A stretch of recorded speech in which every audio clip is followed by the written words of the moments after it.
Bonjour à tous, et nous sommes très heureux de vous retrouver sur l'Argus.fr pour parler aujourd'hui de la Volkswagen Polo. Alors celle qui se trouve juste à côté de moi date d'il y a presque 10 ans et elle sera justement remplacée à la rentrée par une toute nouvelle génération que nous allons découvrir ensemble aujourd'hui. Et vous allez voir qu'en une décennie, la Polo a bien évolué. La voici cette nouvelle Polo, c'est déjà la 6e génération. Par rapport à l'ancien modèle, elle repose sur une toute nouvelle plateforme. Et elle a sacrément grandi. Elle mesure 8 cm de plus en longueur et 7 cm de plus en largeur. Elle affiche un gabarit proche de celui de la Renault Clio. Côté style, la nouvelle Polo n'est pas une véritable révolution. Elle demeure assez classique et n'a jamais autant ressemblé à sa grande sœur, la Golf.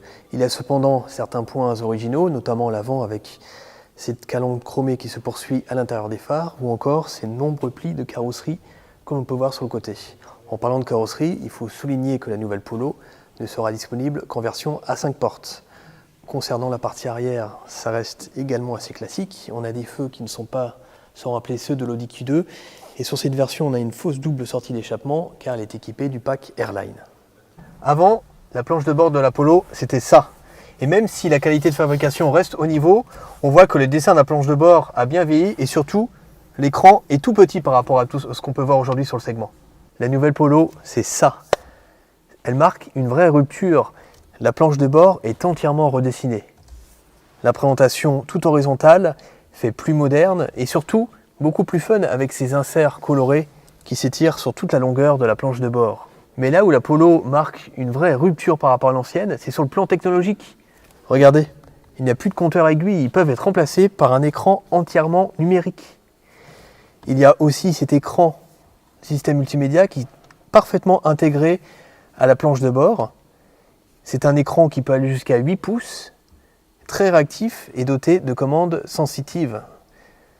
Il permet par exemple de connecter un téléphone via CarPlay ou Android Auto, dispose des GPS, on peut aussi télécharger des applications, c'est vraiment le top de la catégorie. L'ancienne Polo n'était pas très généreuse pour les passages arrière. La nouvelle se montre bien plus accueillante sur ce point grâce à l'empattement plus grand. On a de la place pour les genoux, pour la tête, et on est plutôt bien installé. Sauf peut-être le passager du milieu qui sera gêné par l'imposant tunnel central. Le coffre est aussi plus spacieux. On passe d'un volume de chargement de 280 litres à plus de 350 litres. C'est encore mieux que la Renault Clio, sa principale rivale française. Cette nouvelle Polo donne un sacré coup de vieux à l'ancien modèle et s'annonce comme une véritable concurrente face aux stars françaises de la catégorie, Renault Clio et Peugeot 208 en tête. Vivement les essais à la rentrée pour voir ce qu'elle vaut sur la route. En attendant, je vous dis à bientôt sur l'Argus.fr. Ciao ciao.